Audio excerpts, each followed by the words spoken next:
You're listening to the Prime Entertainment Network. Hi, I'm Tony Carbone, and you're listening to the Prime Entertainment Network. And along with my co-host today, Mr. Cliff West, we're talking to Gene Scurti, former promo man for Motown Records during the mid-60s and 70s. Gene, how you doing today? And thanks for coming back on the show. It's good to see you. How are you, Tony? Pleasure to be here.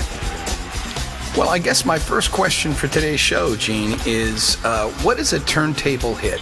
I've heard that term being used by promotion people throughout the years, and maybe you could explain to our audience what it is.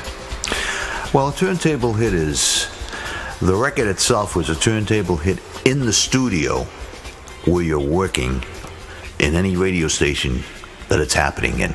Sales-wise, it's not doing anything at all. Sales-wise, you could be selling only 5,000 of it, and that's around the country. That's not a hit. That's right. So you're really referring to that it's gotten airplay, but it really hasn't sold anything. Exactly right. Gene, what was the impact of Motown on the record business? Wow. The biggest impact you'll ever see out of a record company that came along out of nowhere. Because most companies were bigger in New York. Motown was in Detroit. Single company coming out of an area that you never thought would ever happen. That's what happened with Motown.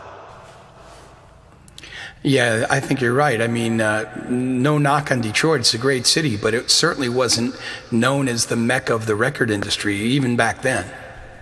Not at all. Well, how did an artist get radio play back then? An artist got radio play back then through Bill Gavin. On Mondays, his sheet would come out, and you'd follow his sheet to where everything was happening. And if he gave it a good rating, most radio stations would look at it. Then you'd have Billboard and what it was happening in Billboard with the star, not with the number. Marvin Gaye, 50, no star. So that means, well, it can't be moving. Then you had Cashbox, same thing, star. They may be moving it, but why is Billboard not moving it and Cashbox got the star? That's where your records start to move. And then you look into the towns to where what radio stations are playing it. You may have secondary stations playing it and not major stations playing it. And that's why it wasn't doing anything. So from your secondary stations, that's where you get your airplay first sometimes, and then it comes into your major stations. Gene, how long did it usually take promotions to break a record? That's a tough question because I'll tell you, you can have a lot of records coming out. You can have, say, a Supremes record that just come off 2 #1 records. Now they're coming into the 3rd record, and all of a sudden you're seeing nothing happening with it. It could take a month. It could take 2 months. It could take maybe 4 months. After the 4 months, say 6 months later, that record comes back out again. Bingo, that could be the #1 record, and it happens that way.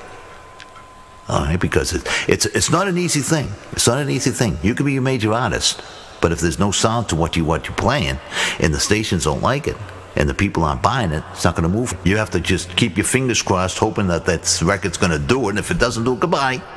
Yeah, it's not an exact science, I imagine, is it? That's right.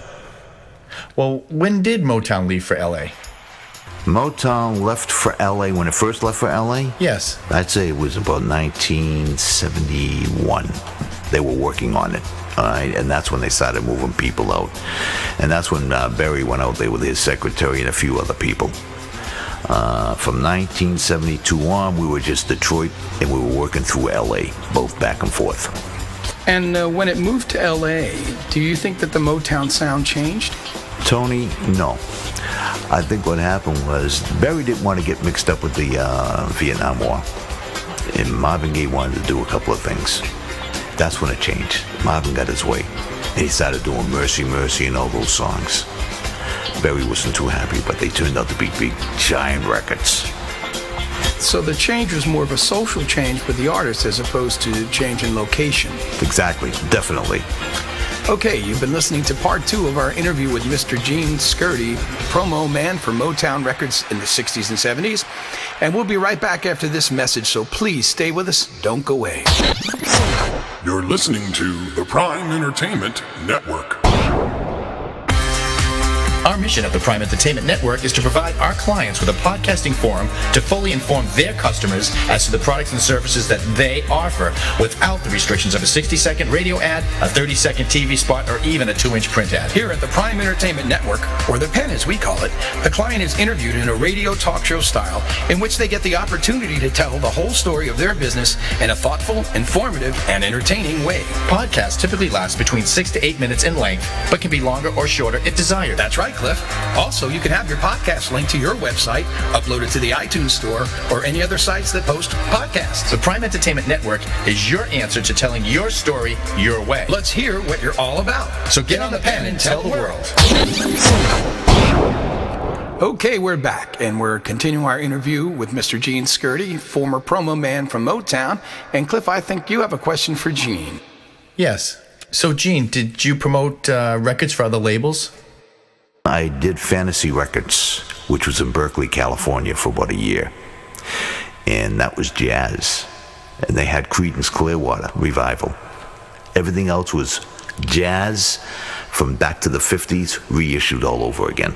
Milestone, World Pacific, all these companies.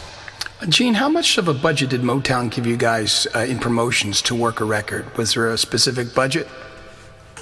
I don't know what kind of a budget we got, but we didn't work budget-wise with Gordon and myself.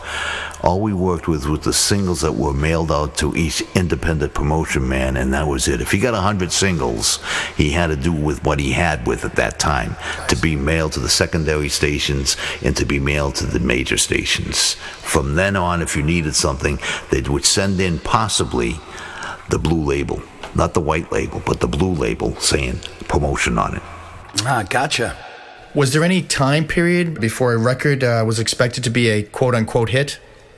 Cliff, I would say you give it about as long as you had to give would be 3 months to work with, okay? Because it takes a while, depending on the artist. Some artists, like Gladys Knight, say, for instance, she had heard it through the grapevine before Marvin did.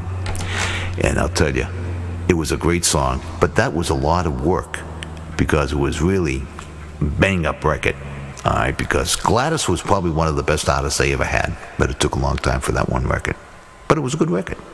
It sure was, but she eventually went to Buddha Records, didn't she?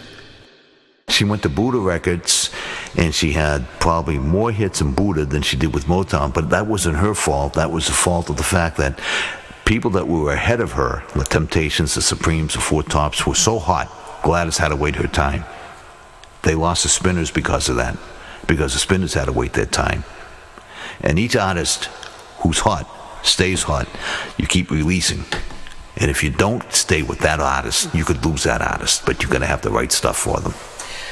And finally, Gene, is there any advice that you could give today's artists that are trying to break into the record business?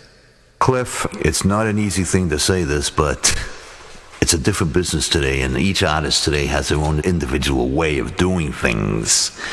Different companies do it differently in promotion and taking different artists. I'd say work at it, because working at it's going to be important to you later. There's nothing better than to have a good hit record, but you got to follow up with another hit record in order to stay hot. All it is today is one-hit wonders. One artist has a hit, he's gone. Another artist, because that's how the record companies are working today. They're taking 50,000 records and they're throwing them out the street. And whatever works, works. Whatever doesn't work, forget about it. Just keep going with the artist.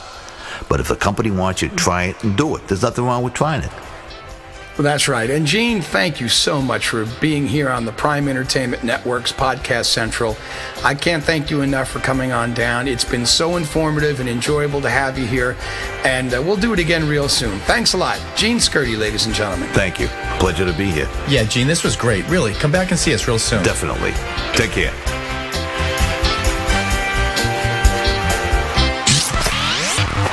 You've been listening to the Prime Entertainment Network.